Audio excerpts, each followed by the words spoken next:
tous. Donc, nous allons commencer notre webinaire au cours duquel nous allons traiter donc du congé maternité, paternité, le congé parental d'éducation. Voilà, je vais vous expliquer toutes les subtilités, les délais, les informations obligatoires à transmettre à votre employeur, voilà, vos droits, vos obligations en la matière. Je vais attendre encore quelques minutes que tout le monde rejoigne le webinaire. Sachez, comme d'hab, que vous avez la capsule de chat pour intervenir, pour me poser vos questions, puisque dans un souci de confidentialité et de droit à l'image, le webinaire est enregistré, mais avec une vue que sur l'intervenant, donc que sur moi. Comme ça, vous n'apparaissez pas dans l'enregistrement et dans la rediffusion. Donc, si vous avez des questions, si vous souhaitez intervenir, utilisez la capsule de chat pour que je puisse lire vos questions en direct et y répondre, ou pour que je puisse éventuellement vous donner la parole. Donc, on va attendre encore une petite minute et nous allons commencer. Ça fera venir les autres personnes inscrites, je l'espère.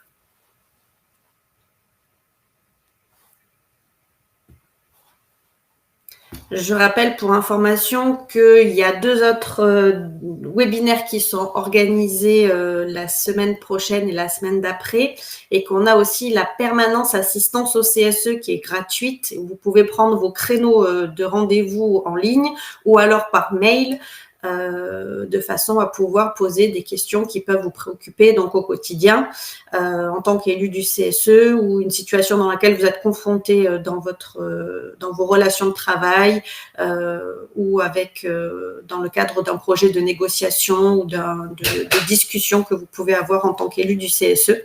Donc voilà, vous pouvez prendre rendez-vous pour me poser vos questions. On répond en toute confidentialité et surtout voilà, en direct, en ligne. Et je le rappelle, c'est gratuit. Allez, on va commencer notre webinaire sur le congé maternité, paternité et le congé parental d'éducation. Donc, ça a vraiment pour but de vous expliquer tous les rouages et toutes les distinctions en la matière, de façon à pouvoir faire les choses voilà, comme il faut et pouvoir vivre cette période le plus sereinement possible. Donc déjà, premier focus concernant le congé maternité. Donc, quand on est informé de l'heureux événement et qu'on est en emploi, il y a déjà l'annonce de la grossesse. Normalement, cette annonce se fait soit en lettre recommandée ou alors en main propre à l'employeur contre émargement, donc toujours pareil, pour conserver une trace de la date à laquelle vous avez annoncé votre grossesse, avec un certificat médical de grossesse qui est joint. Et puis, vous allez informer aussi la CPM, donc la Sécu, ainsi que la CAF éventuellement, dans les 14 premiers jours de l'annonce de la grossesse, de façon à pouvoir effectuer aussi vos démarches administratives et bénéficier de toutes les prises en charge en temps voulu, selon les délais, la durée du congé que vous allez prendre et tout ça. Ensuite, vous pouvez bénéficier d'examens obligatoires, c'est-à-dire de liberté pour vous rendre à des examens obligatoires. Il y en a 7 en tout pendant la grossesse. Le premier qui est avant la fin du 3e mois de grossesse et les 6 autres qui vont être au cours de chacun des mois suivants. Il faut que vous demandiez une autorisation d'absence à votre employeur qui va vous maintenir la rémunération, puisque c'est des demandes d'absence donc pour examens médicaux liés à votre grossesse. Donc, c'est totalement légal. Il ne peut pas s'y soustraire. Et vous, donc, vous avez la possibilité de vous absenter de votre poste de travail pour ces 7 examens. Vous bénéficiez aussi d'un statut protecteur, c'est-à-dire que l'annonce à l'employeur déclenche la protection face à la rupture du contrat de travail pendant toute la période, c'est-à-dire avant le congé maternité, pendant le congé et jusqu'à 10 semaines après le congé maternité. Évidemment, l'employeur va pas se risquer à vous licencier pendant votre congé maternité et pendant toute cette période de protection. Il ne peut pas invoquer votre maternité ou toutes les raisons médicales autour de la maternité comme un motif de licenciement. Ça serait considéré comme un licenciement abusif. Il pourrait y avoir, par contre, juste avant ou alors pendant votre congé maternité, il pourrait être informé de faits qui potentiellement pourraient être sanctionnés. par un licenciement qui n'aurait rien à voir avec votre congé maternité, généralement, il ne se risque pas à lancer une telle procédure pendant cette période de protection.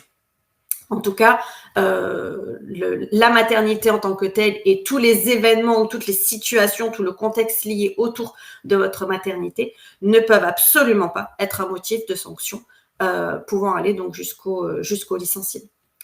Concernant la durée du congé maternité, il faut savoir déjà qu'il y a une période obligatoire de 8 semaines au total, dont 6 obligatoires après l'accouchement.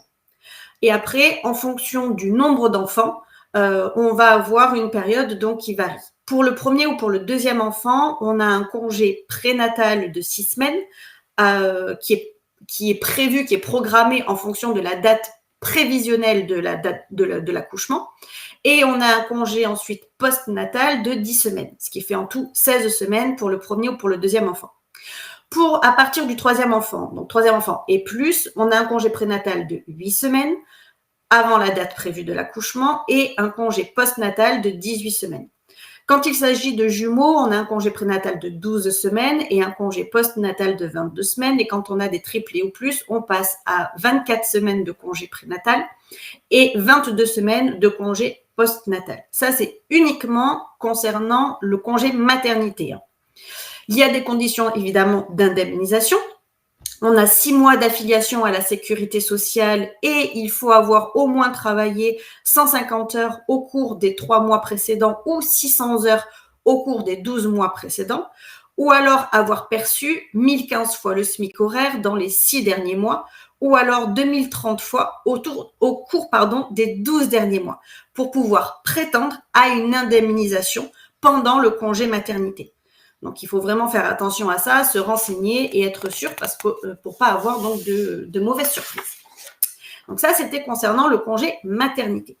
Concernant maintenant le congé paternité et d'accueil de l'enfant, il est régi donc par le Code du travail aux articles L 1225-35 et suivants donc, du Code du travail et peuvent en bénéficier toute personne donc, qui travaille, qui est le père donc, salarié de l'enfant, ou alors le conjoint ou le concubin salarié de la mère, la personne salariée aussi liée à la mère par un PACS. Donc, on est vraiment dans la situation où le congé maternité est ouvert pour des personnes qui sont liées par un contrat de travail, qui bénéficient du statut de salarié et forcément qui partagent donc la vie de la mère et la filiation et ou la filiation avec l'enfant.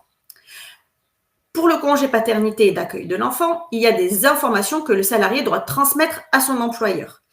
Un mois avant le terme prévu, la date de l'accouchement doit être communiquée à l'employeur. Ensuite, il y a donc la naissance de l'enfant et à partir de la naissance de l'enfant, la personne qui bénéficie du congé paternité bénéficie d'un congé de naissance de 3 jours ouvrables qui est pris dès le jour de la naissance ou alors le premier jour ouvrable qui suit ou alors après les congés payés au cours du moment qui serait en cours au moment de la naissance. Si jamais vous avez déjà prévu de pouvoir être présent pour la mère et pour la naissance de l'enfant et que vous aviez posé des congés payés autour de cette période, que l'enfant naît pendant ces congés payés, vous continuez donc d'être en congé payé et à l'issue de vos congés payés, vous bénéficiez donc du congé de naissance de 3 jours ouvrables. Si vous n'êtes pas en congé payé, vous pouvez bénéficier du congé de naissance de 3 jours ouvrables dès la naissance ou le premier jour ouvrable donc qui suit. Suite à ces 3 jours ouvrables de congé de naissance, vous avez ensuite le début du congé paternité. Ce sont 2 périodes différentes. Le congé de naissance d'abord, le congé paternité derrière, qui lui est de 4 jours calendaires cette fois-ci, à prendre de façon consécutive. Ensuite, il y a la date ou les durées donc, de solde du congé paternité, puisque le congé paternité, en fait, se décale en 2 temps, sur 2 périodes. On a le 4 jours calendaire, les 4 premiers jours donc calendaires qui doivent être pris de façon consécutive avec le congé de naissance, donc les 3 jours ouvrables du début. Et ensuite, ce qu'on appelle le solde du congé paternité, qui lui est de 21 jours ou alors de 28 jours calendaires en cas de naissance multiple, et qui lui doit être pris dans le mois avant le début donc, de la période de congé. Et toute cette période-là, donc le congé de naissance, le congé de paternité et le solde du congé de paternité doivent être pris dans les 6 mois de la naissance de l'enfant. Si l'enfant naît avant le terme prévu et que le salarié souhaite débuter là où les périodes de congé au cours du mois suivant la naissance, il en informe immédiatement son employeur pour pouvoir organiser au mieux la période de congé et donc son absence. Il est interdit de faire travailler le salarié pendant le congé de naissance, donc pendant les 3 jours ouvrables, et pendant le début du congé paternité, donc les fameux premiers 4 jours consécutifs. Ça, c'est très important. Et évidemment, cela sous-entend que la personne qui veut bénéficier donc du congé de naissance et du congé de paternité est informée dans les délais son employeur. En cas d'hospitalisation de l'enfant, juste après la naissance, il y a des petites particularités à savoir, c'est qu'on a la naissance de l'enfant et l'hospitalisation. Donc à ce moment-là, on bénéficie du congé de naissance, donc les fameux 3 jours ouvrables. Puis on a le début du congé paternité, donc de 4 jours calendaires consécutifs. On peut bénéficier après du congé spécifique d'hospitalisation. Là, on a le droit à 26 jours calendaires consécutifs maximum.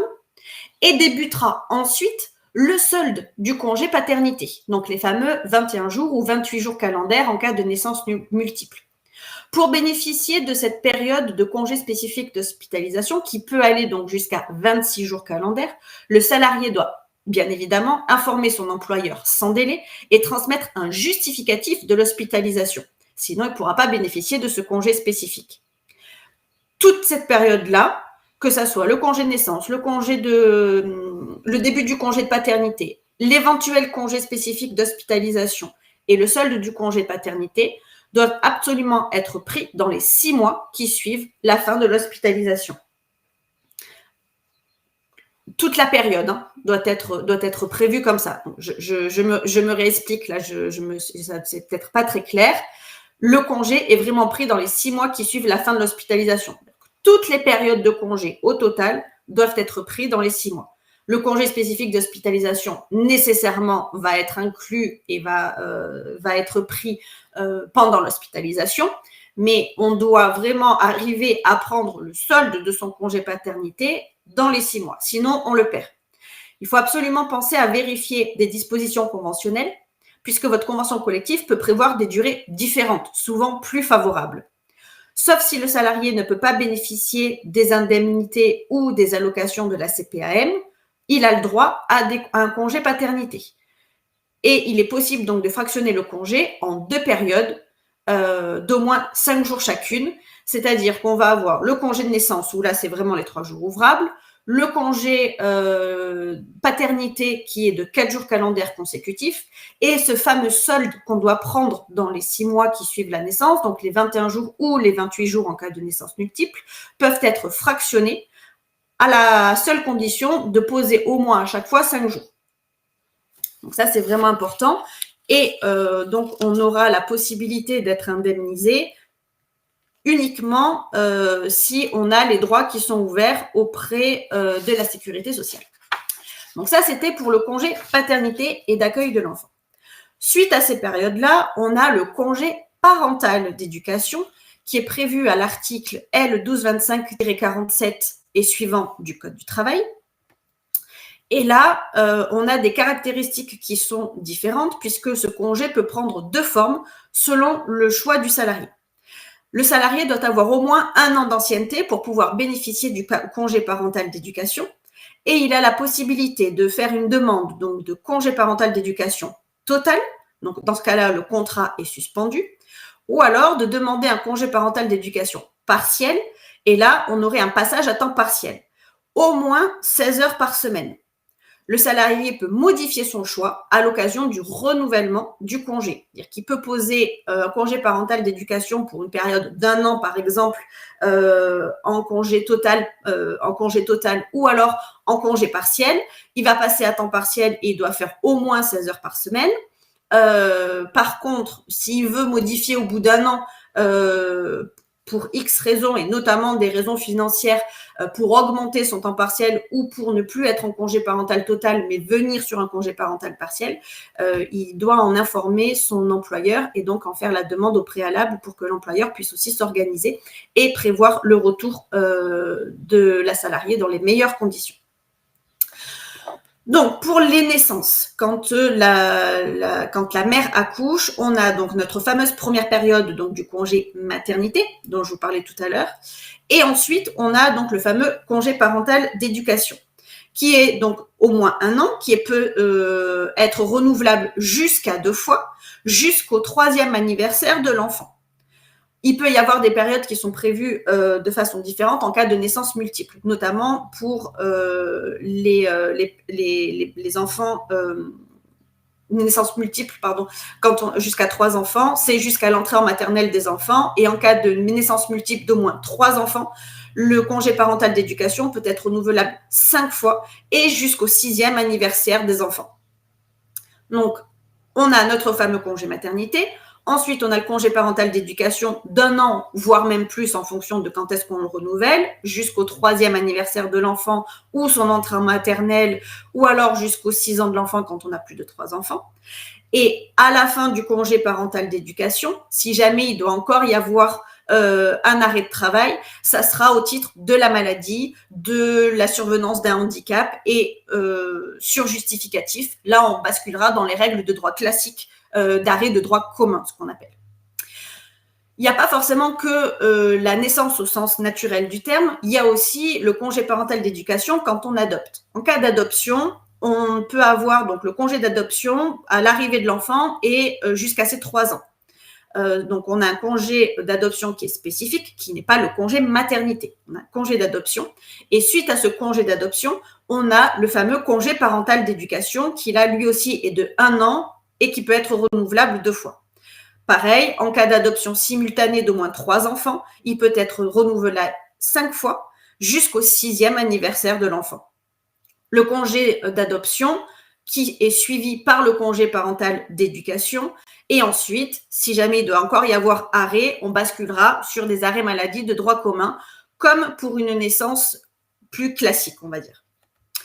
Ensuite, on a le congé d'adoption qui peut être aussi pour des enfants qui ont plus de 3 ans. Et donc là, pour tous les enfants qui ont entre 3 et 16 ans, on a la fameuse période donc, de congé d'adoption qui peuvent être suivis ensuite par la période de congé parental d'éducation, toujours pareil, d'1 an renouvelable. Non, cette fois-ci, pardon. Quand on adopte un enfant entre 3 et 16 ans, on n'a plus justement cette condition de renouvellement. On a le congé d'adoption, le congé parental d'éducation d'1 an qui n'est pas renouvelable. Et si par la suite on doit de nouveau être arrêté, on basculera, comme pour les autres périodes, sur du congé, sur de l'arrêt maladie ou de l'absence de droit commun. Donc là, je vous ai donné toutes les subtilités concernant le congé maternité, le congé paternité, le congé parental d'éducation. Quand on a un enfant, on bénéficie aussi, qui n'a rien à voir avec cette période-là, de congé en cas d'enfant malade. Et là, le Code du travail prévoit que ces jours pour enfants malades peuvent être pris, demandés, posés par le salarié à la condition que l'enfant ait moins de 16 ans et qu'il soit à la charge effective et permanente du salarié qui fait la demande de congé pour enfants malades. C'est une attribution par année civile, sans condition d'ancienneté pour le salarié et évidemment sur présentation d'un certificat médical obligatoirement. Ce congé pour enfants malades, dans le cas général, il est de 3 jours par an et il peut être porté à 5 jours par an pour un enfant de moins d'1 an ou pour un salarié qui assume la charge de 3 enfants ou plus et qui sont âgés par contre de moins de 16 ans. Le congé est non rémunéré, c'est-à-dire que c'est une absence en fait autorisée, une absence justifiée, mais non rémunérée.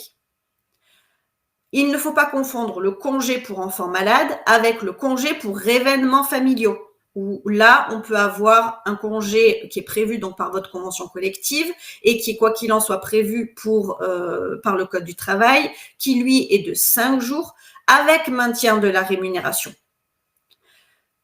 Et on peut avoir aussi le congé de présence parentale, qui est encore une autre forme de congé pour les enfants de moins de 20 ans qui seraient victimes d'une maladie, d'un handicap, d'un accident grave, nécessitant la présence soutenue, des soins contraignants, donc la présence forcément d'un des parents, qui est, lui, de 310 jours ouvrés par enfant. C'est une absence autorisée, donc l'employeur ne peut pas sanctionner à partir du moment où le salarié justifie du congé de présence parentale et donc d'un justificatif médical. C'est une absence donc qui est justifiée, par contre qui n'est pas rémunérée par l'employeur, parce qu'il peut y avoir le versement d'une allocation qui serait versée par la CAF ou par la MSA en fonction du régime où est affilié le salarié. C'est à prendre au gré et en fonction évidemment de la pathologie de l'enfant sur une période de 3 ans, par journée, par demi-journée ou alors en faisant une demande de passage à temps partiel. Voilà. Donc, n'hésitez pas si vous avez des questions à intervenir sur la capsule de chat. J'espère que j'ai été suffisamment claire concernant toutes ces périodes, congé maternité, congé paternité, congé parental d'éducation et ensuite les différentes formes de congés en cas d'enfant malade, les congés pour événements familiaux et le congé de présence parentale. Ce sont vraiment à chaque fois des congés différents avec des conditions différentes et donc des échanges et des justificatifs différents à donner à votre employeur pour pouvoir bénéficier de tout ça. Je vous laisse quelques petites minutes pour intervenir via la capsule de chat. Donc, si vous avez des questions ou si vous souhaitez prendre la parole, n'hésitez pas sinon par la suite à nous appeler ou à nous contacter par mail si vous avez des questions, si vous êtes dans un cas de figure dont vous voulez qu'on parle ensemble. Bon, pas de questions, donc je pense que j'ai été suffisamment claire, tant mieux. Je vous remercie d'avoir assisté à ce webinaire. J'espère vous voir au cours des prochains. N'hésitez pas à nous contacter pour toute question complémentaire. Et en attendant, je vous souhaite une bonne journée.